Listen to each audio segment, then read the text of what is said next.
Well, everybody, got a friend, you might know him, Rice Crispo, or Crypto to some people. If his homies just call him Rice. So Yeah. when I see him, I say, "What's up, Rice?" So we And met a that's a while back, and then we're a couple of probably at least a couple of conferences, crypto conferences, right? At least a couple, yeah, maybe three total, two or three, I and think it's been two. yeah. But So before that, it was the you brought me on your show to help expose that Bitcointopia scam. oh yeah, that's originally, yeah, Yeah. that So guy. I'll have a playlist for that. And it's funny you said Rice Crispo because that's why I'm making sure that I'm Rice and I'm doing other things to separate that because I used to go by Rice Krispie. And so when I got involved in crypto, it just felt natural. But Right. some people, especially older people, and I'm older, John McAfee has this problem, and I've interviewed him 6 times. It's like your brain wants to say Rice Krispie, In but you're crypto. trying to say Yeah. Rice Crypto, and somehow it just like they just find a happy Crypto. medium, and it comes out Crispo. It just happened to me. That was not on purpose. No, I know. It's just it does. So That's yeah, funny. Rice. But yeah, Yeah, good to see so you again, my friend. yeah, it's nice seeing you again. We were just chatting before we recorded. We said, we want to talk about a few things from crypto to current events, but we're gonna upload to YouTube. So we're like, yeah, we'll just be careful about how detailed we get into some of this conversation. And we were talking about how YouTube's they're just finished, and I said maybe they'll come back after 2012 or 2020 after Trump's reelected, and either they'll be broken apart, or they'll, like you were saying, they'll have to say, okay, well we're now a public square officially. We can no longer filter basically what people say. And I was saying, well, in that case, there goes the bullying and harassment, all this nonsense that they would try to nail you for. They can no longer control that. So that would be a good thing. Maybe YouTube could make a comeback, but I almost feel like they need to be broken apart myself, like some kind of, monopoly laws or something. I don't know. So It's a where do lot you of control. where do It's you a want lot to of control. start? Well, I mean, that's a good place to start because I mean, that was one of the first things I reached out to talk to you about was the censorship stuff. I'd heard about you being your channel being demonetized, and you looking into other options. And I've been hearing about this happening to other people. My channel around Christmas time, or right on Christmas, was one of the affected channels during the crypto YouTube purge. Oh yeah, And there's been people specifically in the crypto space that have been losing their channels. Some have had their stuff reinstated and rectified, and others are still without their channels. So it seems like censorship is just really clamping down. So I mean, I really wanted to kind of get your thoughts more on a dialogue situation as opposed to you just talking to your subscribers about sure. what happened, because it's frustrating as a content creator. And one thing that you mentioned is that you have your Patreon channel and where you were making money off of YouTube. Now that that's kind of diminished, that's actually picked up with Patreon. And it shows the support of the community. They get to support you directly, and it kind of brings people together in a really cool way.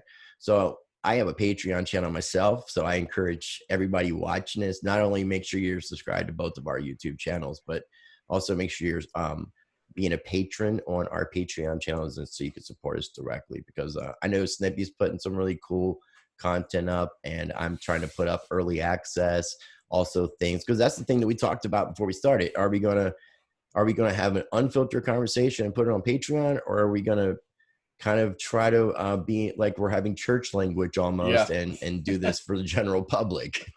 yeah. We gotta be politically correct for the general public. I said, yeah, I think we should just do a regular YouTube video because whether we got into serious detail or not, I don't think it would really matter. People are pretty much awake enough to know, Yeah. put two and two together. Some of the stuff we're going to talk Well, about. what do you think happened specifically? Were there videos that were getting strikes? Did they? What do you think was targeting your channel? No, this is because the election's coming up. They have to control all content. They can't have any alt media, nobody telling anybody but their narrative. That's all this was about. I was just having a conversation the other day with somebody. They're like, well, it doesn't make sense that a company would stab itself in the foot or shoot itself in the foot by stopping a bunch of y'all's channels. A lot of y'all had a bunch of subscribers. If you add up all the people who've been nailed, there's a lot of ad revenue money. I mean, a lot. millions and millions of dollars thrown out the window. So like, it wouldn't make sense. Why would they do that? I said, well, you're not looking at it right. This isn't just one little company called YouTube. This is a global mafia network. So if one of them has to take a little bit of hurt, it's just Right. the bigger goal is to control the narrative. We've got to win the election at all costs. So yeah, we'll probably be sued into oblivion. There's gonna be massive lawsuits, probably class action lawsuits, and we'll deal with that. It doesn't matter. We have got, because what's bigger, YouTube just making more profit, or their entire global network of criminals being able to stay afloat, right? So this is, again, this is a little tiny take one for the team kind of thing. So it wasn't any of my videos that got nailed. They just blanket hit a bunch of us. Oh, we did a random review, and this isn't a YouTube per se review. This is a AdSense ad guidelines review, and we've noticed you had an exorbitant amount of videos that don't seem to qualify with our ad partner terms and condition, whatever. And I'm like, an exorbitant, huh? I've got over 5,000 videos, and I've probably deleted 1,000 or more over the last couple of years, just because I could see what they were doing. I'd take my own videos down before they got to me. But I'm like, so maybe a dozen, out of 5,000 videos, that's your, again, it's a blanket statement. They said it to everybody. SGT report, Sean, he got nailed the same exact day I got nailed. Some other people did too. This was an Alternative absolute media, they're political like hit job.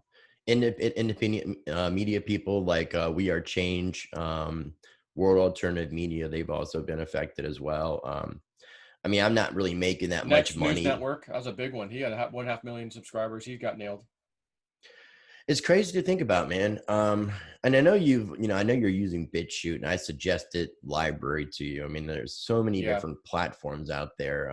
The one good thing I do like about library is that I've, based off my research, is the most decentralized content sharing and publishing platform out there. So you're going to have more content freedom on a platform like that. And I feel like it's got a better user experience than like BitChute. Yeah. And so, I mean, not to show what it is, but we need to look at these alternatives because I just hate the next that. step is you might just lose your channel. Right, there may the not channel be goes away, you're finished. No more Jsnip4 on YouTube. Right, it's just gone. That's why I'm like, you know what? I'm gonna delete any. I knew exactly what things to search for in my own channel to say, oh, get rid of that, get rid of that, get rid of that, so that they couldn't. So whenever I'd get out of line, they would just randomly select some video that had nothing to do with anything, and say, oh, this one violated. You got a strike on your account. I'm like, this is a 3-year-old video. It has not. What did it do wrong? I was teaching somebody, like the one Bitcoin. I was showing someone how to use Coinbase. But everyone got nailed. Then we made a mistake, and then they went after a few people again in the crypto world. So I'm like, how strange is that? They're like, oh, it's regulated goods and services. You're not allowed to do that. Really? I mean, come on, man. Yeah, it's just ridiculous what they're doing. I just hate having to say, oh, well, let's go somewhere else when, it's like saying, let's go off planet. Let's go to Mars. There's 5 of us over on Mars. We'll all talk to each other in a circle. You're going to lose people. We got to reach the people. Yeah, you're going to lose people and you're going to be more in an echo chamber. You're just going to be talking to people who are already interested in the topics. You're not like educating anybody new. Exactly. You're not touching on a new audience at all. And it really limits what you're capable of doing, and it just stifles your voice. And it sucks, man. It really does. What would you do if YouTube just cut your channel off and you just woke up tomorrow and you didn't have a channel anymore on YouTube? I would debate whether I'd file the lawsuit right away or not, because I'm not sure enough judges have been switched out in California yet through Trump appointing. Right. When that hits the number, that's probably when the lawsuit, even if they leave me alone from now on, it won't matter. The lawsuit will still be filed at some point. But yeah, if it went away, whether I've filed a lawsuit or not, it's kind of irrelevant at this point. But I'd probably just stick over on BitChute and, of course, keep my Patreon going over there. Would I try to start a new channel? Most likely. But again, sometimes YouTube's like, oh no, if you're that severe, like you're not allowed to use any of our stuff, so they may just second channel, ban that channel. Yeah, I've heard it go as far as like deleting your Google account. The whole thing. Yeah, like your email, Gmail, like anything gone. Yeah. So that's pretty interesting to think about. Well, I mean, it's only time will tell, because I don't feel like at the elections that it in and of itself is going to be what determines it. the last thing I'll mention on this subject is, I'm not sure if you're familiar with the lawsuit that Prager University, PragerU, which is they're not a nonprofit, but they're a non-for-profit or something, and they have a YouTube channel. Yep. And they don't really put out content that you would think would be edgy or something that would be questionable. And they had over the course of several years have been having videos removed and all this different activity, and they decided to sue YouTube to Yeah. determine whether they're a publisher or a public forum, because you can't be both. Right. But what they also explain is, when this goes to court, depending on how the case is presented and depending on the jury, it could be like the verdict could be that it's both, which would be dangerous, because it lets them say they're a public forum but still have control of the content. It's supposed to be one or the other, but if it goes to court like this, it could be something that, you know, is setting a new precedence, basically. So it's something that people need to pay attention to and get involved with, because otherwise, if you're watching stuff like this and you like content like this, you may not find content like this if you don't start speaking up for yourself and us. Yeah, and I think you know, I would bet that the Republicans are going to get the House back. So we'll have the House, the Senate, the Supreme Court, the presidency. Like, it's going to be all Republican, I would say. And when that happens, that's when, even if, let's say that lawsuit happens and somehow they, like you said, they're both, we could easily pass a law that pretty much says, no, you're this. Right. It's over. And again, that's just potentially months away from being a possibility if it doesn't go that way anyways. But even if they do pick one or the other, again, the jury might say, oh, no, you're not a publisher. And everyone else is saying, no, yeah, you are, because of what you're doing. Again, that's fine. We're not going to put a law out there or regulate it in a fashion that, even though the jury found that a few months ago, they ruled one way. It doesn't matter now because we have a law in place that says, F you, you're not that. You're a public square, so piss off or shut down. Right. Well, in the sense of like companies like Facebook and Twitter, I understand there may have been like government subsidies monies that helped them to get started and things like that. Right. Well, remember, it was one at Rand Corporation that started that Life something, and then the day, oh, we're going to stop it now. We're going to not track everybody, and then all of a sudden the next day, oh, hey, announcement, Facebook. Yeah. No, I know. I mean, we're a little bit older, and a lot of Yep. these, you know, some people don't pay attention to detail. And if you think outside the box or you use critical thinking, you're a crazy person nowadays. Or at least that's the way YouTube is trying to label us. Yeah, that's what they're trying to make you think, anyways. So, I guess the next thing, you know, I mean, since we saw each other, it was Halloween time in Vegas, and Yep. so fast forward to this year. Been a crazy year. Mm-hmm. Been a crazy year, man. We've seen to use something is not going to get either one of us in any issues or anything, and allow this video to remain up.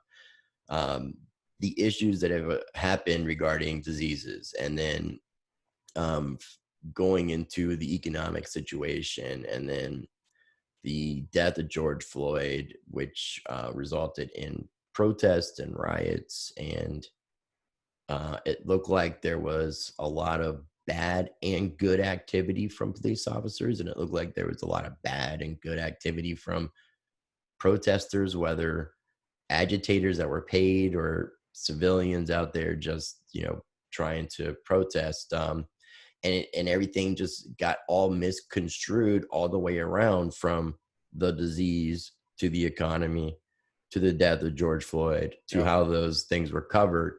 And everything just got all twisted up. So I'd like kind of like your overall thoughts on kind of all that. Well, the Democrats tried to impeach Trump.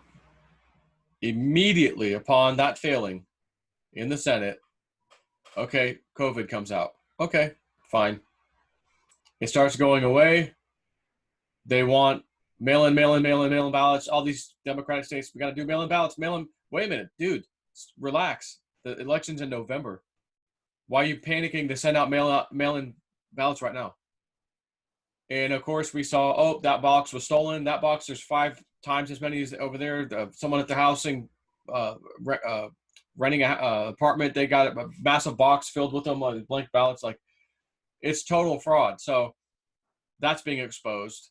And of course, the numbers start going down, and now we've got protests and riots, and there's thousands of people gathering. Oh, breaking news today and yesterday, actually.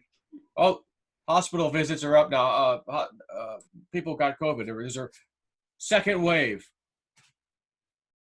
Okay, second wave. And guess what? Oh, well, since there's a second wave, see, we have to do the mail-in ballots. That's why we were in our panic to put them out in the first place. So, this guy, George Floyd, I showed his second grade teacher in a video the other day. And then I'm like, wow, she looks familiar. Like, she's been in a couple of shooting events. She looks very familiar, like some of these other ladies. Like people that they would call actors in some of these different events. Yeah, some people might call them that, but you and I would not. No. We believe what the media told us. Yeah, we do. So totally do. I saw the original video where they pick up George Floyd and put him on the stretcher. And I'm like, that police officer's really very carefully and almost too crazily holding his head as they put him on. Like, oh, his head is extremely important. And it was very odd. And then the camera pans for a second as they're doing that.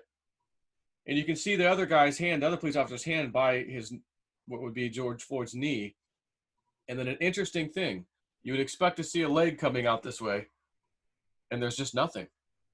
So it's like he has knees, his body, his head, but past the police officer's hand, there's like, you can see past it.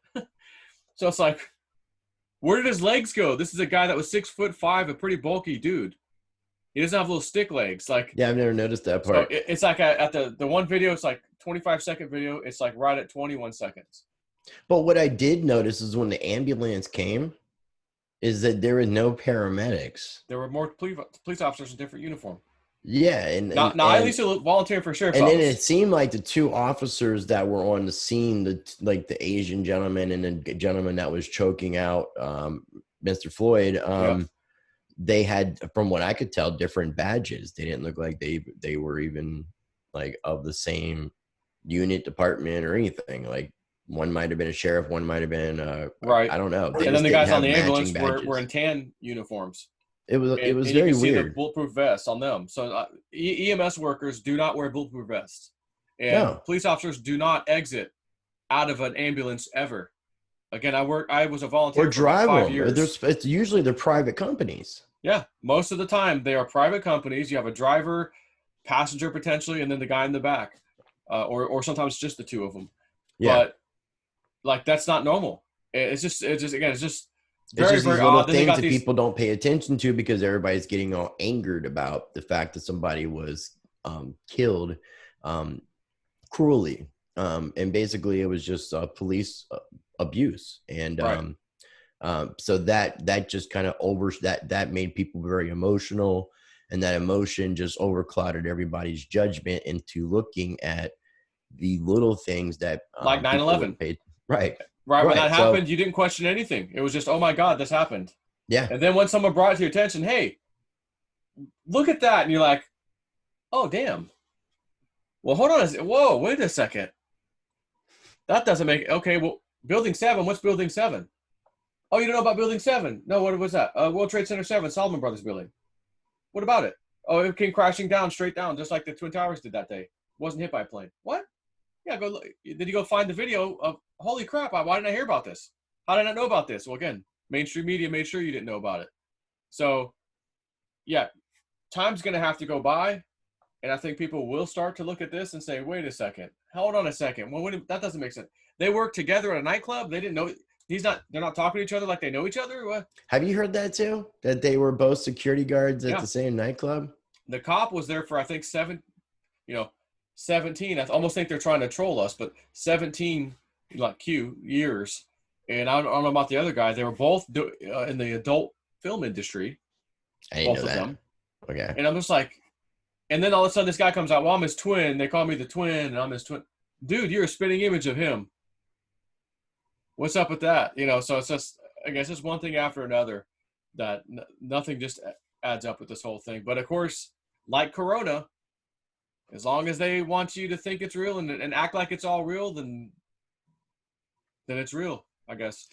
Well, something that you also talk about periodically, and it's something I have interest in, and I've just started kind of talking about on my channel because I'm trying to branch out more kind of in some freedom and truth related things in addition to what I normally cover, is the QAnon movement. What are your thoughts on QAnon and where we're at with Q and the current events? Yeah, I mean, I followed them. I mean, it wasn't day one, but it was like right after they came on the scene, right after the election, 2016, Donald Trump. And, at first I'm like, it could be a LARP, it could be someone screwing with us. And then you start to see some of the stuff they talked about. Okay, they nailed that. Oh my gosh. They just posted this. The president literally seconds later on live TV just said this silly sentence, tippy top. Our military's in tippy top shape. Like, no one says tippy top, they say tip top. QAnon said the word's going to be tippy top, and then president tippy top. So I was like, okay, interesting. And that was later.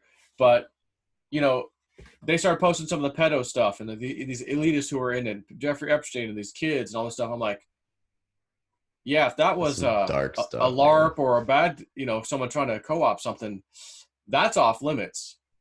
You can co-op something for the bad guys. You're not going to expose the worst things the bad guys do just to be part of making people believe you that you're the good guy. Absolutely not. Right, There's certain right. things that are off limits, and that's off limits. That's taking it too far. Lately, Q's been posting some things, and even recently, last few days, he basically said, not much longer you guys are going to have to wait. Basically, like it's coming. And I think, one of the things they said to look for, he said exactly these words: my fellow Americans, and then this big long sentence. And there was another one where it looked like somebody else was addressing the nation, because he said POTUS will be elsewhere. And as what I've read what they said is like, oh yeah, they're referring to the president, so it's not the president speaking this time.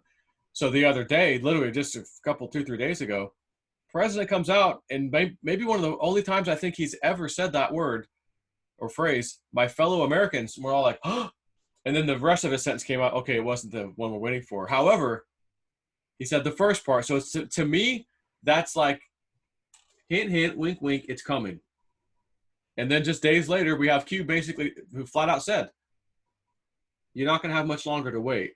So one of the main speeches he's supposed to give, the president, is, by now you'll realize we're taking our great country back, and I think it's going to happen. If this whole George Floyd thing turns out not to be what we think it is, and they've got evidence of epic proportions, whatever that may be, and the people see that, they'll start questioning every other little interesting event that has ever happened that the news showed us. Most definitely. Do you think something like this, in your opinion, would take place before the election time? Because that would kind of seal it in a sense. Like, I can see why they might not want it to, and why they should at the same time.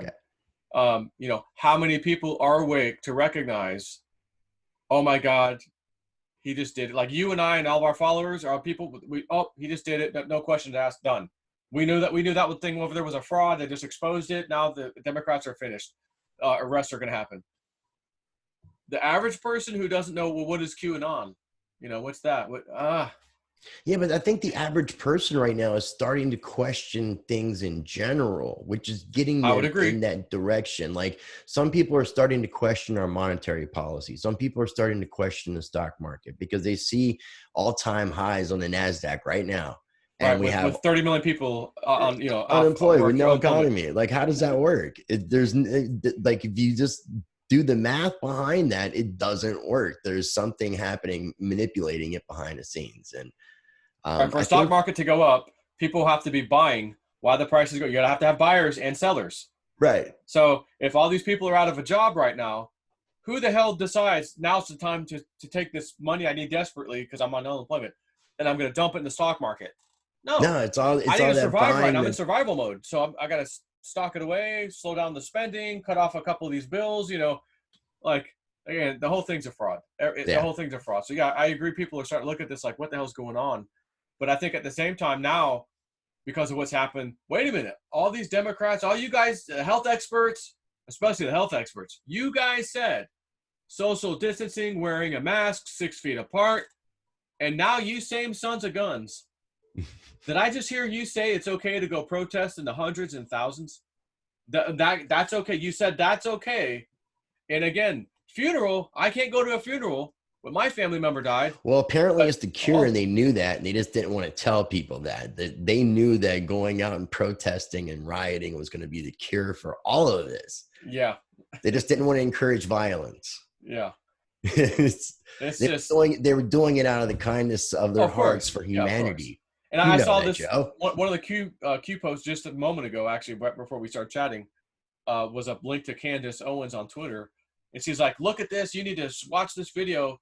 It's just a screenshot, whatever, a video, and retweet this to everybody." And I'm like, "Let me see what this like 30 seconds or so. Let me look at this." And they show the Black Lives Matter donation thing. Donate here to Black Lives Matter, and then when you click donate, you have to hit the agreement at the bottom, the little terms that they have to put out there. Who's actually this going to? That's by law. And you read it like fine print. Number 2, this is going to some Democrat super PAC that has, it's been around for a long time and always donates millions of dollars to Democratic candidates. So donate to Black Lives Matter. This is Black Lives Matter. We need to, again, the guy got beat up and killed. And then we're taking your money, not doing anything for black people, nothing for Black Lives Matter. We're dumping it right into the Democratic coffers. And it's right there, we're all being in black duped. and white. Everybody's being duped, and at the same time, the general people are buying into a lot of the stuff, and they're allowing it to cause more division amongst us, which is making it easier for who wants to try to take over to do what they want to do. Because if nobody's standing against it, then they're just going to be able to do what they want to do. I mean, what is it? United we stand, divided we fall. Right. If enough people take a stand against these things that we don't like as a group, as a collective, then there's no way that tyranny or that injustice or whatever we don't want could stand against those people. Right. And right now it's just like Alex Jones used to say, his channel InfoWars, this is information for your mind. It literally is. So they've got the mainstream media telling you one thing, showing you the guy getting choked out, showing a school shooting, showing whatever it is, get y'all riled up. And then the rest of us saying, hold on, settle down, like, don't get all emotional. This changed this thing changed things in a big way when people could start recording stuff and putting things on the internet and making it available. Because I mean, we're closer to the same age, and we've seen a lot of different things happen in our years. And when I was younger, racism wasn't pretty at all. It's changed a lot over the years, but it's stayed the same in a lot of ways too. So I just think now people are starting to actually see it more. It's not that racism is more prevalent right now. It's just people are seeing it because we're able to expose it by recording what we see and sharing it with others. And that's been very powerful because it's allowing for it's powerful in a good and bad way. Because however somebody decides to put that information up could give somebody the wrong perspective. And I've noticed that with a lot of videos. If you don't watch either the before or after footage that was clipped off, right, or another perspective of something, you may watch a video and get the impression that police were trying to destroy their own vehicle. When maybe if you watched the whole thing, you would have saw that the vehicle had been destroyed by rioters and protesters. And once the police were able to get a hold of it, they took the window out of it. They took it out in a retarded way. It wasn't very smart how they removed the glass. But then they drove off with the vehicle. Why would they beat the vehicle up and then drive off? And not, like, the whole point would be to show it off as this is what people did. So people, they're not taking the time to use critical thinking. They're just believing what they're told. But at the same time, it is helping to get information out there for people who are using critical thinking to try to educate other people, like what me and you were trying to do on our channels. Right. It's crazy. You got people like, again, the media cutting and pasting, even making up stuff to show you. and make you get all riled up for something. So I remember there used to be this photo many years ago. I don't know if it was from Iraq or Iran or Syria. It was somewhere, and it's like, again, it was all over the mainstream news. So a soldier stands, with a gun pointed at a child's head, and then there was another picture from another camera that showed, this view looked like there was a kid right here, and the gun's facing him. However, the other camera shows the kid was like 20 feet over here, and the guard's just standing there, not pointing at anybody, just standing still. But his gun was aimed this way at nothing. But because of the camera lens and stuff, it looked like the child was right there. It's just, to make it look like this government's got a gun pointed at the child's head. It was Right. just a total fraud. Same thing with the, the white helmets in Syria. They're rescuing people out of the bombed stuff. Like, it's just a total fraud. Well, I saw something where they were talking about, and this may have been like footage from a couple years ago, about war taking place somewhere in the Middle East, like Afghanistan or somewhere in that vicinity. And really, in actuality, what it was apparently a fireworks show in Arkansas, and they were able to misconstrue the footage. Yeah, it was Kentucky. I think it was Kentucky, and it wasn't fireworks. It was our troops practicing at night on our own. Oh, that land. what it was? Okay, Yeah. Okay. Then maybe I Yeah, misunderstood. so you saw the tracers and all the stuff, the firepower coming, but it was like, no, this is a training video, or that they were training at night in, like, off of a base somewhere in Kentucky, and of course the mainstream media told us that was this major, terrorist thing going on, whatever attack happening over there. It's just one fraud after another with the mainstream media. It's unbelievable what they push on you. I mean, this isn't just we got a story, we reported it. We're making a story up, and we're terrorists because we're terrorizing you by presenting it to you. They should be charged with terrorism. I mean, it would be nice if there was not that I want to wish violence on anything, but like, really, we need a revolution. Like, people need to stand up against this government and say, look, this is not how this country was supposed to be created. You're totally taking away everything that these people fought long and hard for to get away from the tyranny of royalty, getting away from England. And like, this is like, it's like when 4th of July comes around, since I've gotten involved in crypto and blockchain, it feels very hypocritical, because like we're celebrating this freedom that we don't really have. that we falsely think we have, that we don't. I mean, it's really, it's that's why I used to get really, like, for every 4th of July, I'm like, for going back years, I'm just like, nope, I'm not waving that flag. This is BS, because all this laws and rules you think you have, freedoms you think you have, it's BS. And then Trump got elected. I'm like, oh, and even at first I was like, I'm not sure. Okay, 2017, 2018, all right, I'm starting to like this guy, So I think maybe we lucked out because he's in charge. There won't need to be any kind of revolution. I don't think. That's possible. He's going to handle it. Possible. Because again, normally what happens is the dictators, like they have been doing, you keep voting, and you could have literally had 90% of the country voting a Republican. You wouldn't know it because they rigged the votes. Oh, no, it's 51-49 again. 51-49. The Democrat just squeaked it out. They won. And then they'd get to the point where everyone's going to stand around saying, what the hell's happened to my country? Which is what they were doing. Obama was firing everybody he could fire, putting in all his people. And now we've got an enormous amount of Obama holdovers that Trump has been steadily picking out, basically, picking out the turds in the punch bowl, so to speak. And there's still quite a few left, but at least he's got the upper echelon pretty much wiped out. And because of that, now he can put people in place that will handle business. So I think we kind of lucked out. We won't have to worry about that, actual revolution. I think he's definitely doing some interesting things, and I'm not big into trying to follow what these politicians do, because I don't like what this political system is. But I have to, unfortunately, a little bit. But it does seem like ultimately he is bucking the system and doing some of the things he's talking about. And as far as like, and then combining that with the Q thing, it makes it very interesting. And then, so I do want to talk about crypto last, but the other thing I wanted to touch on, and it kind of segues into where we're talking about with Q, Trump, revolution, getting rid of bad guys, changing the system. There's this, and I saw you that you put a video out about him. Dick Algeier with Crypto Viewing has put out some content about him, and I've reached out to Dick.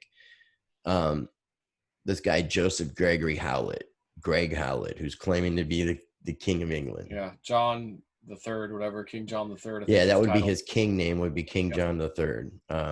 Claims to come from the bloodline of Jesus. Claims the title of Christ. Not claiming to be the second coming of Jesus, but also is using the terms Messiah, Messiah, and which is a Jewish Hebrew term for anointed one, for the same thing for Messiah. So he is using that terminology in sense, just saying that this is the true definition of what this word means. So it's an interesting story. It's not a proven or disproven story at this time. He does claim to have documentation to prove and back up, but the only issue with that right now is I don't know of anybody who would be an unbiased, trustworthy person who could verify these documents. Right. Like maybe the guy who is on that pawn shop show that's got to verify if those baseball cards and call up his guy. Yeah, call him up and see if he can verify if this thing is real. It's authentic. He's the return of Christ. It's priceless. It's interesting. What are your thoughts on it, man? Yeah. At first, when I first heard it, I'm like, what is this? Like what other nonsense is coming our way now? We had enough crap that keeps coming. But I quickly look right. I'm like, okay, hold on a second. No, this is not crap. Like, this is odd, to say the least. And then the seal or crest on the gate of the palace is, got hit by, what did I say? Something came down and hit it, ice or something? Okay, so I've researched it a little bit. There was an incident that took place last year, and on the royal crest, the unicorn had apparently got knocked off in a delivery. Apparently that gate didn't even have deliveries, but that's not, I did a video that I put out on my channel last night, where we talk about the Buckingham Palace thing. There was a girl who commented on the episode 1 of my conversation with this guy named Stan Barabbas, who interviewed Greg Howlett. And so we've been combining our research and just having discussions. And somebody commented on that first video who lives in London, who went to Buckingham Palace. I could send you the video, and filmed what she saw. Now, if you're looking at the palace from the front, on the right-hand side, there's a gate. On the gate, you have two different things on the right and left-hand side. The left-hand side, where the royal crest would be, that states who's in charge, is gone. Yeah. The other thing on the right gate is still there, and I think that's like something that represents the country, like the United Kingdom, which would be England, Ireland. And what about the boarded up, Wales? Like all the windows shut, like not necessarily boarded up. And the other thing is too, someone had pointed out that so the inside of Buckingham Palace, and in the video it shows this, the windows are covered up. You don't know if they're boarded up, if they've got just covered, curtains or what, but they're covered up. And the odd thing about it is they're covered up with Victorian blue curtains. Why is that? Well, there's something about Victorian blue, something to do with like some of the Q stuff with Melania Trump and Michelle Obama. She had given her a Tiffany's box that was Victoria blue. So some people are putting because there's a lot of people who are outside the box thinkers. So some people are trying to put some correlation as to this. I don't know. So I know around Easter, the Queen left Buckingham Palace and went to Windsor Castle. Maybe that signifies that she's not in the building. I don't know. Of course, they say, "Oh, that's just to be safe about Corona." And when we hear anything about Corona, she's not making any more public appearances because of and she's went to Windsor Castle. So, and then Dick Algeier, the interesting thing about his first video that I saw, or the only video I saw so far, was the thing that interested him was in some of their readings. And I'm not necessarily saying I believe in remote viewing, but I'm finding this to be interesting. It correlates. He says that there was a lot of data that was coming up, or something that was coming up in different readings about abdication. And he said it didn't really fit in anything that was going on. So they just kind of dismissed it. And so he was going to go back and look at that information. And since I've reached out, because now I told you I'm trying to get an interview with this guy, and I've talked to the people that are working with him, and I'm hoping to make that happen. They're working on a documentary. There's a guy, if you don't follow him, I'll tell you what his name is, but there's a guy on YouTube. He did a 3-part interview with him, and also with another guy named like Jack Kidd. And then on the third one, this guy's name is Charlie Ward. So check out Charlie Ward's YouTube channel. Him and Jack Kidd interview Greg Howlett. And in part 3, another guy comes in and joins. So there's a 4th person. And he's offering to bring a professional film crew to England and film a sort of documentary for him to help him to get his information out in a more professional manner to the public. And that's what's happening right now. They're there in England. So I'm researching it, looking into everything I can, trying to go over the documents. I got to split my time too, because I cover more things than just this, but it's super interesting because I want to see the end of the Fed. So looking into Q and the ideas of what possibly could be happening with the Federal Reserve and IRS interests me. Mm-hmm. The idea of this potential guy who could have a rightful claim to the throne that could undo every law that was based off the Magna Carta, right? Because he would have that authority, and he would be the only person based off of our understanding of respecting law and royalty and all that he would have that claim. Mm-hmm. So that's pretty powerful stuff, man. It is. When I went to New Mexico for the first time in January of 2019 with my friends Jean-Claude and Dave, there was one day where we were going to go back up to the mountain, and JC's like, I can't go. I got to stay home. I got to go to take a nap. I'm exhausted. We're like, it's like 11 o'clock in the morning. Like, we just got to eat breakfast a while ago. We're like, okay. Me and Dave will just go explore this one spot. So me and Dave went up there, came back down. He answers the door, JC does, and he's just like half here and half not here. He's like, I just had the craziest dream ever. He goes, give me a few minutes. Let me collect my thoughts and I'll tell you about it. He goes, now I know why I needed to stay home, because a message was coming in. And I thought, okay. So he tells us he's inside of this mountain, some mountain. I don't know what mountain. And the goddess Inanna is there with him. And she wants him to get some artifact across this like chasm he can't get across.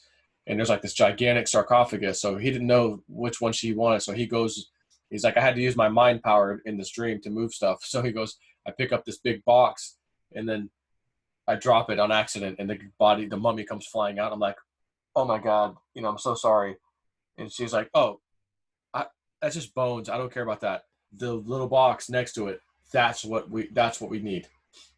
Oh, well, that's a lot smaller. Okay. So he does this thing again, and it comes over and he looks inside as he's bringing it to her. And there's this ancient dagger of epic proportions that signifies rulership over the planet. And it had been hidden, and the rightful ruler, Inanna, should have had it, but it was stolen, taken, whatever, and hidden. And now she's got it back. And he instantly flashes over to this huge guy sitting in like a throne, who's the deep state, if you will, ruling the world right now. And he's like, when he did that, the guy sensed it, and it's like, like, oh shit, someone's got it. Like, we need to get this, go get it back. Like, we're about to be undone. Urgent. And then he flashes back to where he's at. And then she's like, thank you for getting the dagger back to the rightful owner. So it was this whole scenario of the rightful ruler, who she was very friendly and loving to humans. One of her brothers wasn't quite happy with us. The other one hated us. but it's just We're talking like about a Sumerian, old stuff. Yeah, I'm not sure when she was around Inanna, but like people can and look up like this would the be like story of Inanna. Inky, and Inlo would be her brothers. No, I don't even know, honestly. okay, He okay. gave me the quick version of the story at the time, and I'm like, I don't even know who Inanna is. He's like, well, let me just tell you this quickly, and then you can like go look it up. So I'm like, okay. So that happened. That was the weirdest woo-woo thing that happened on the whole trip. And now that this is happening with this king guy, I was telling him the other day, like, dude, because Penny Kelly had made a video and she said something. I'm like, oh, there's no way. So I'm like, dude, What did she mention something that could be related to Howlett? well, she was looking at this guy also like, I don't know that this is BS. There could very well be something to this guy. Her thing was, I hope he's good and he's not bad, because if he's bad and he has that kind of power and the whole world says, oh, okay, yeah, we just gave this guy the authority over the world. Well, depending too, like what your spiritual and religious beliefs are, and depending on what we have or haven't been lied about that's in the Bible. I mean, if this was to be, and this is like taking it to the extreme that this is true. If this is Right, true, and there's nothing, and there was, and the book of Revelation's true, and there was nothing taken away from that, and that is what it's supposed to be, then this is bad. This would right. be like the white horseman. But could This he would be be the like the Antichrist, Antichrist. actually? Yeah. That's what I'm saying. And that's the other thing too, is in his interviews, this has come up. Obviously, that's one thing that anybody with any sort of intelligence is going to ask this dude. And he starts coming up with this idea that there are two words. There's Antichrist and there's Antichrist. ANTE Christ. And that means of Christ, from Christ. And so he does claim to be the anti-Christ, not the Antichrist, Right. because I he mean, does claim to come. He claims the Christ title, claims to come from the Christ's blood. And right. then he claims to be part of that bloodline, which would be San Grael. And then what I understand is technically all royalty on this planet would have to stem from that bloodline to have validity, based off our rules, our common understanding of how royalty works. So it's a lot, Yeah. man. My initial thought is that he's not a bad guy. Just because of what's happening, this planet, we're going through this shift, astrologically speaking, it's major, major, major stuff that'll never happen again as long as any of us are alive. We've got, I think, Well, I three. mean, in this sense, though, if this was true, and if you have a 7-year tribulation period during Revelation, the first 3.5 years are supposed to be fairly peaceful. That's when Israel has peace, and the Antichrist kind of does all these great things, and he basically makes the world better. And then something takes place during that 3.5 time period, in the middle of 7 years, and that's when he truly becomes the Antichrist. Truly is like, if per what Scripture says, when Satan would like completely enter him and have full control of that human that was supposed to be the vessel for our Lord Lucifer. Yeah. I mean, and so I mean, I'm trying to be as open-minded as I can, because I was raised a Christian. I question a lot of the history of the Bible and what we come to know as text. So I just Right. try to stick. Why did they take certain things out of the Yeah, I just version the we have teachings of now, the Old Jesus is kind of Testament? what's important to me. Just his Yeah. teachings, like, and really, he left 2 commandments, and I think that if you were to follow Jesus's 2 commandments, that would be what Jesus would want you to do. Which is to love God with all your heart and to love your neighbor as you love yourself. Right. And then you can't show love for God, however you believe God to be, without showing that to your fellow brother. Which is why God said, you denied me or Jesus said, you denied me when I was in need. And the guy's like, I never denied you, man. And Jesus is like, no, you denied him. You denied me, you denied yourself. So it's pretty powerful stuff, when you. Yep. So whether or not the Bible is true, or there was things taken out, those two commandments that Jesus left with, I think I think the bread and meat of his Mm-hmm. message. Yep. So It's odd too. This guy, King John III, as he claims, he went and did this thing with the Catholic Church, and they basically signed off like what he's got's legit. Like, yeah, he's the real deal. did you look into that? As much as I could. I mean, okay, because that's probably going to, like, the video series that I'm doing with this guy Stan Barabas. That's the next thing I wanted to kind of go over, because it wasn't like at the Vatican, and it wasn't Pope Francis. right. So I don't know how Right. much So who's that guy, and what kind of pool does he have? how much validity did that have? Because as far as I'm aware, Pope Francis, if we believe in a traditional system, is the vicar of Christ, and he's a representative of Christ on earth. That's what the vicar of Christ is, and that's what the Pope is supposed to be. Christ, yeah. The Christ title on earth, not a representation of Jesus, but kind of like that, right? Representing the title. And and then you hear the things about Black Pope and more than the Black Pope and 3 popes and all this weird stuff, and it's like, I mean, this, when you look into all, like, everything that we just spoke about, you dig into that, they get all weirdly interconnected and go very deep, and then go into some really dark areas. And then you're left with, like, well, what the hell am I supposed to believe? Right. Like, because there's so much truth and lies mixed together. It's like, how do we decipher that? Yeah. I mean, the only thing that's going to come of this is you and I are going to be alive and witness this, whatever the hell it is. We're going to find out, but Yeah, and maybe we can do another show as we get closer to that. I guess because I know it's late and we started late and we've been going for about an hour. The last thing I just want to, like, ask is, like, how you feeling about crypto? Are there any projects that you're excited about? I know you're gung-ho on Theta. Oh yeah, Theta was doing great. Of course, it's pulled back after that huge announcement. Digibyte all of a sudden tonight made a nice huge run up, like 20%, I think, tonight. Oh wow, I didn't even know that. There's a little bit of news, like, it's kind of looking like maybe Coinbase might be listing Digibyte, because someone's like, hey, I just noticed the CoinMarketCap Digibyte symbol all of a sudden matches the one on Coinbase. And, people have been retweeting stuff to Coinbase, and they're kind of saying some things. It is up about 20% right now. Yeah, so it's like, who knows? But I remember the WebBot reports, Cliff High's WebBot reports. Mm-hmm. And he, in 2017, basically saying, for Digibyte, one little line of data was showing up, like, people are going to just say, what coin did it pass today on CoinMarketCap? It was, working its way up. And that thing used to be, like, down in the, by, I would think it was over 100 at one point. Now it's down to, like, I don't know, in the 30s or so, I think. What would be really sad about that is the creator, Jared Tate. Yeah. I don't know how much you know about it, but just recently he's decided to kind of take a break. Yeah, I saw that.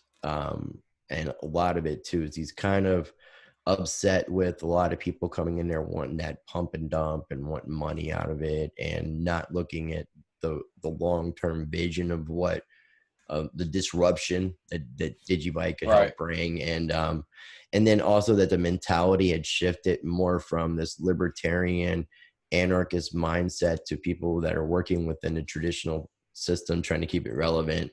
And it would be really sad to see all the success happen right now, as he's like, I need to get away from a little bit. Yeah, I mean, I can understand where he's coming from, but I mean, at the end of the day, people are people, man. And because we live in a system where we need money, and money equals freedom, I could pay my house off, I could pay my car off, I could pay this off, credit card off, whatever you got. Like that, that's where your mind goes. Yeah, okay, the technology is cool, but if I got that money, how could it change my life? So you're still changing your life for the positive. It's just that you're more money focused, and he's screw money. Let's change the world, which is great. I appreciate both, but like I've said a few times myself, like I'd be lying if I also wasn't about making some profit. Right. Because I saw what the hell the crappy system we're in is. Come play the stock market, come play the futures market, get wrecked and get a margin call. Oh, that's fun. And then, no, I think I'd rather have my own account in my possession. And if I lose it, it's on me. Well, you've gotten wrecked. Didn't you get wrecked in some silver trades like Oh, I got years destroyed. ago? Yeah. I was on a mini futures contract in I 2008. remember hearing you And talk I was about that. playing wheat and corn and all this stuff. I'm like, oh, I'm making a couple bucks. I could do this. It's not too hard. And I've the price of wheat's going up. I'm over here playing these wheat contracts, and I've seen this article. Oh, two people killed each other in line in Egypt over bread because the government can't afford the high wheat prices to give to the poor. I'm like, oh, that doesn't feel good. I'm over here making Right. money. I don't like that. So I got out of the contract. I think I played corn a little bit. It wasn't doing much. I'm like, well, what the hell? I got some silver. Let me play the silver contract. Got in the silver contract, and I mean, it wasn't even long. It was like $17. Next thing I know, it's right up to 18, 19, $20, and I'm up a bit. And then all of a sudden, and I didn't have a contract since $17, but I was, playing in and out. And it was like 20, almost 21. And then boom, rugs pulled out, drops to 17, margin call, your account's liquidated, and all that profit you made, that's gone. And you owe us $500. So I get absolutely nothing out of this? No. Yeah, Okay. I see how that this teaches is. you a little lesson. Yep. So I don't want my money in that. So now I have my own crypto. And again, at some point, the banks will be completely irrelevant. We won't need a bank because like the shirt I love to wear all the time, be your own bank. You are your own bank when you have your crypto that you're holding in your wallet.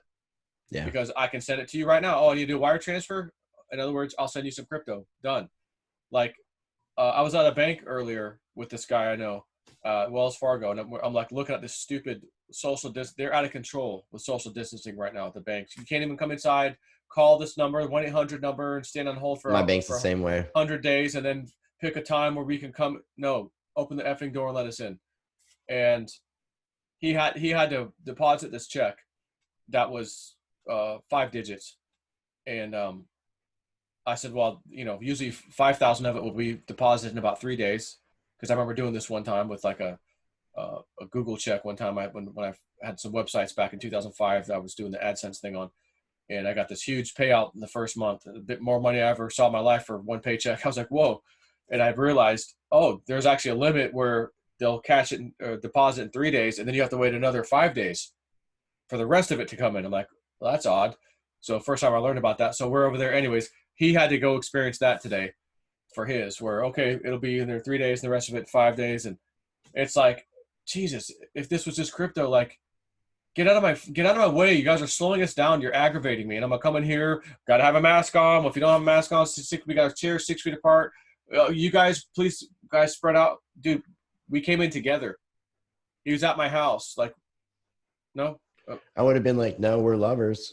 Yeah, it's my man. This is Bruce, and my name's Pierre.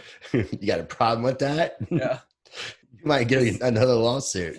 Yeah, because this man is top dollar. That's the story I told on my channel, for those of y'all that remember it. This man is top dollar.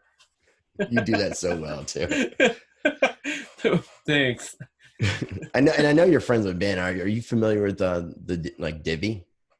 Yeah, Divi Project. I'm because people ask me, are you in that? I'm like, I wish him the best of luck. I think it could be something, but my being says I don't need to be in it. I'm not good. So I'm very picky with some of the stuff I'm on. Like even Zilliqa, my woo-woo friend, she's got on one of her charts. It's been on there for a long time. It's going to go crazy one day. And I'm like, yeah, okay. But there's a lot of on that chart. And I've got quite a few of these things. I'm like, I feel pretty comfortable with my bag. Although I did want to add some Zilliqa, but it ran up a little bit lately. And I read, again, it's like, well, I've got plenty of Digibyte. I got plenty of Theta. I've got some Populous, which have been doing great lately. Actually, if you've been following Populous over last week, that's done I haven't. quite well. Actually, I have. I mean, I've been looking at like a little bit of price action, but over like literally the past week, I've been like really kind of digging into the Howlett stuff a lot. Oh, I've been doing videos, but like I interviewed the CEO of Atari. That's coming out in a day or two, and I've done some other stuff. So I mean, but yeah, it's it's actually been very healthy for me too, because I've been so immersed in crypto. I've always liked looking into researching some of these other things, and now that I am deciding to branch out with my content, it's it's given me a lot more freedom, and it makes me feel like I'm not in a box so much now, and I really appreciate that. Yep. Yeah, because a lot of times, when you're on one topic, like me, I mean, when crypto was hot in 2017 and ICOs, I mean, I was all over it because that was the thing. It was exciting. People want to know about it. Okay, I'm covering it, and I wasn't doing too much news videos. And then it slowed down. Everybody got wrecked in 2017 at the end because no one sold. Fine, we're waiting again. But I go back to what I was doing. The news, this is important. Politics, we need to talk about this. So I kind of had plenty of stuff to talk about. Then I got the woo-woo stuff over here that's new, like the spiritual thing that's happened to me over the last couple of years. So I'm like, oh, I can talk about that a little bit. So yeah, it's kind of good to branch out and cover multiple things. The thing is, people sometimes are like, well, stop talking about that one thing. It's like, dude, how about don't press play? Right. You see my 2 or 3 videos for the day. Oh, I'll watch that one. I'll watch that one. Don't click play on that one. Dude. I mean, you title them appropriately, and I'm going to separate by having separate, 3 separate shows underneath one channel, kind of like Crypto Blood has multiple shows on his channel. I mean, there's nothing wrong in it. That way it lets people know what topic it is, because not everything is of interest of everybody. Right. And it also gives me a chance to be able to help people that are new to crypto. Which is what I want to do. I don't want to keep being in an echo chamber and just interviewing all these awesome people for people who already are aware of the technology. It's not really not doing exciting. Anything to move us forward. Right. Yeah. One of my friends was like, oh yeah, I've been to a Bitcoin bet and meetup, a couple times now. And I'm like, oh, you going to the next one? He's like, nah. I'm like, oh, well, why not? He's like, well, it's the same thing. Like, we already heard it, no offense to Bitcoin Ben, because it'd be the same if I did it or you did it or anyone did it. If I keep doing these little meetups about crypto, talk about the same damn thing, and kind of the same people keep coming, hey guys, do we even need to talk crypto? Let's just go have a beer and some wings and have a good time. So yeah. I get it. It's like, you got, unless there's some new coin you're going to talk about, or some new technology in there, but it's not. It's blockchain. Okay, there's a bunch of blockchains. They all kind of work the same way. Maybe there's a new coin. So it's just, I get it. I got the point he was making. So yeah, you just branch out. Maybe talk about some other things. Well, I enjoyed this conversation, man. I mean, we talked about a lot of different things, and yeah. I mean, I would definitely like to do it more often. And even if you want to do some unfiltered stuff on our Patreon channel and just speak freely, because it does suck, man. As someone who is an anarchist, to sit here and have to watch what I say so that I can use YouTube as a tool to push people to my Patreon channel and platforms like Library. Right. Until I'm no longer able to utilize the platform, regardless of anything. It's the second largest platform behind Google, and it's owned by Google. So I mean, it's going to be what it is until it's not available to me, and I'm going to utilize every weapon against itself that I possibly can. So yep. So what's your Patreon channel name? Patreon.com/Rice Crypto. Yeah. Okay. Yeah, Rice Crypto. So it's $5 a month. And what I've been doing is when I interview people, like a bigger interview, like the most recent bigger interview was Charlie Lee. As soon as because when you talk to people, usually I'll start pressing record. Depending on me and you, we want to have a chat before, and then we started recording. Yeah. But if somebody's cool with it, I'm just recording, and I'll throw up the unedited full conversation, because there's stuff takes place before and after the interviews.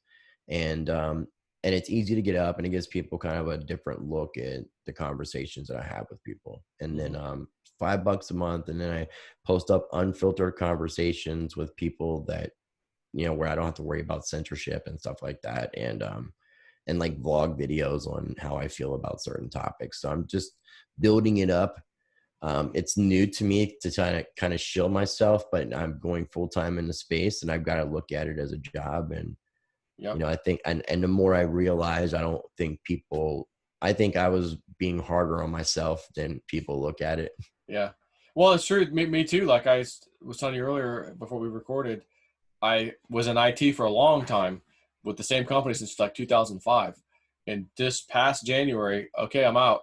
I've got Patreon enough. It's making me enough income. I got YouTube that's helping. And then of course YouTube cut off, and Universe provided. As soon as they cut me off, literally what I was missing on YouTube, it came to me over in Patreon and then some. Like That's almost awesome. quit like within a month. I was like, and I was scared, of course, because well, COVID, people out of work, are they going to drop off? And now I have to rely on them for my basically my job. So it's kind of scary to know that, but yeah, you gotta shield it. Mention your Patreon. You gotta promote yourself from time to time. I probably need to do that myself a little bit when I talk in my videos. I never say, hey, go check out my Patreon, Jsnip4, / Jsnip4. I just have it in the description box. So I probably need to get in the habit of mentioning it myself. Yeah, because I mean, people don't read the descriptions, and if you do Right. want people to be aware, we have to shill it. Otherwise, it's just going to sit there, and nobody's ever going to know about it. We're going to put Exactly. all this effort into this channel and have nobody watch a video. Yeah. Yeah. That wouldn't All work right, out too dude. well. Well, yeah, I really enjoyed it, man. Yep. Definitely. Yeah. I'll have I to do it guess again sometime. yeah. So let's not make it be so long next time. Okay.